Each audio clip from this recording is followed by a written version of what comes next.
him. Oh, Mark, let's get up there. where's Mary? She went back, so y'all. Everybody good? All right. Good morning. Unfortunately, I stand here again today with bad news to report on the Chicago Fire Department. We lost a beloved member again this morning, doing what we do every day, going to emergencies, fighting fires, the things that put our lives in jeopardy every day. This happened around 6 a.m. It was at 2430 to 2432 North Lincoln. This was a 4-story ordinary constructed building with mixed occupancy, and it was actually occupied. Crews were on the scene working the fire. When our member was on the roof, they were opening up holes on the roof when our member actually fell through a light shaft. It was identified immediately that there was a light shaft on the roof, and immediately a mayday was called for our member. Companies went to work right away to locate our member. They located him right away, and they had to force a hole through a wall to bring him out. And they brought him out, CPR here to Illinois Masonic. Unfortunately, he didn't survive his injuries. Illinois Masonic, they did everything possibly that they could to help our member's outcome. It just didn't.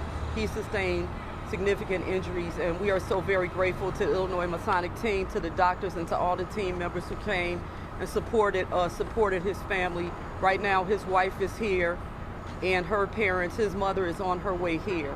A lot of his co-workers stand behind me, Engine 55 and Truck 44.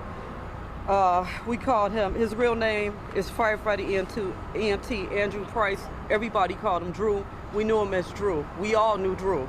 Drew worked out. He was a health nut, loved by so many, and will be missed by all.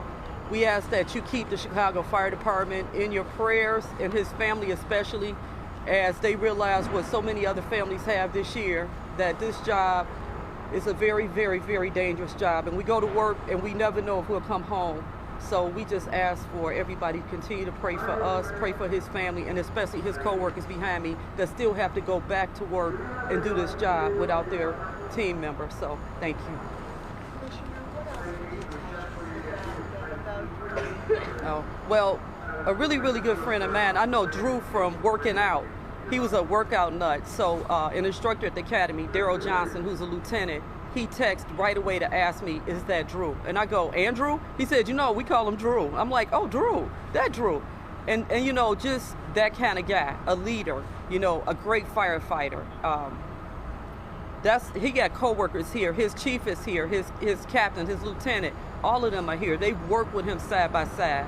You know, so feel free to interview them after this if you want to talk about the man Drew on a personal level and not on a commissioner level for me to say who he is. But I know him by working out too. On a commissioner level, and you alluded to it, this has been such an incredibly hard year. How do you continue to work to lift Let me say this. We all love what we do, and we all know that when we go to work, it may be our last. We all realize that. But I think having my members behind me, my command staff, the members of the fire department with me, the hugs we share with each other, we work through our grief. We really do. Do we understand this? Of course, we don't understand this at all. I'm gonna tell you, I've shed a lot of tears today. This is really a good moment for me to talk, but I'm thankful to them for sharing their hugs with me. His family, I mean, his wife is just so grateful, you know, of the support. That's who the fire department is. When times get rough, we hang together and we stick with one another. And you were saying the chief is here. Yeah. Is he back here? I can't see back there. Is this chief back there? Mike. McCormick. McCormick.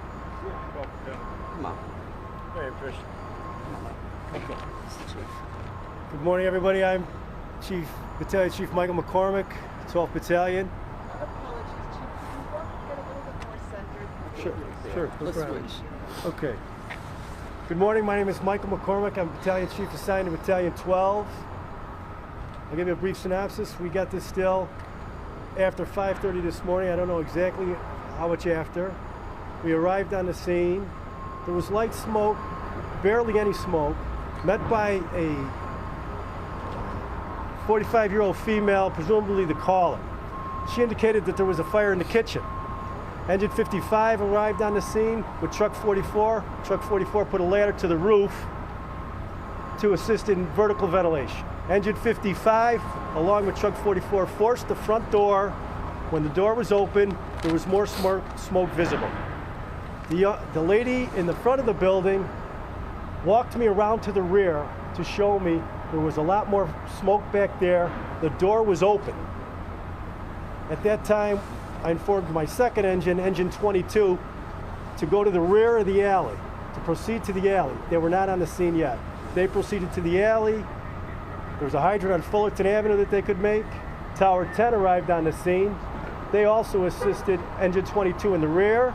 They also threw a banger, I believe, on the D side of the building, or the C side of the building, and primary searches were begun. Everybody got out of the building. The lines were advanced. Eventually the main body of fire was extinguished.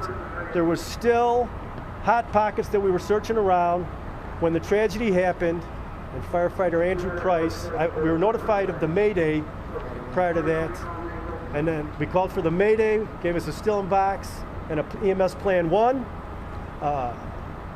deployed the RIT team, requested Squad 1 to the front of the building to assist in the extrication. We had information that firefighter Price had descended down a light shaft. When we first got eyes upon him, firefighter Price was responsive. They had, RIT lieutenant asked him if he could hear him to move his arm. He moved his arm. They were having a hard time getting to him. We had to breach a wall. That's yeah. Thank you. Thank you. Yeah. I want you to Would you like to tell us about personal. Okay. That's what we want. He was a lovely man. He was as sweet as could be. He took extremely good care of himself and his family. He was extremely healthy. He was a light of sunshine. He never had a bad thing to say about anybody. Kind of quiet, a good family man. Everybody loved him. It really stings. He's like a big kid, real enthusiastic, just a wonderful young man. Kept himself in very good shape, great physical condition. Just a great firefighter. Loved working with him. Everybody loved working with him.